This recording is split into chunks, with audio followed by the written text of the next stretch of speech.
आता परवाच्या दिवशी निवडणूक आयोगाने सांगितलं की आम्ही सगळे जे आहेत पुरा म्हणजे आम्ही जे स्टॉक ठेवलेला आहे तो आम्ही आता पुन्हा डिस्पोज करणार आहोत। राहुल गांधींनी एवढंच सांगितलं की ते तुम्ही वर्षानुवर्ष ठेवू शकता, तो पुरावा आहे। तो पुरावा जर नष्ट करत असाल तर शंकेला कारण होतं। पाटणमध्ये आणि कराड उत्तरमध्ये विधानसभेला एकही मत कमी जास्त झालं नाही। अशा अनेक कारण आहेत। या कारणामुळे लोकांना शंकेचा वाव आहे।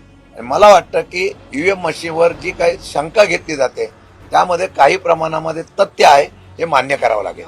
आता बिहारच्या इथल्या मतदार याद्या त्या ठिकाणी सर्वेक्षण सुरू झालेलं आहे। मतदार याद्या या ठिकाणी तपासल्या जात आहेत। मग या महाराष्ट्रामध्ये मतदार यादीवर ऑब्जेक्शन घेतलं होतं।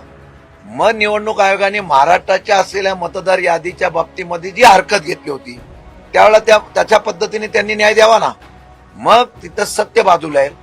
निवडणुका झाल्या तिथं मागणी केली जाते, तिथे मग तेवढी पूर्ण यंत्रणा लावून हे खोटं हे सिद्ध करण्याचा कुठलंही राज्य घ्या, हे करण्याचा प्रयत्न निवडणूक आयोगाने करायला पाहिजे।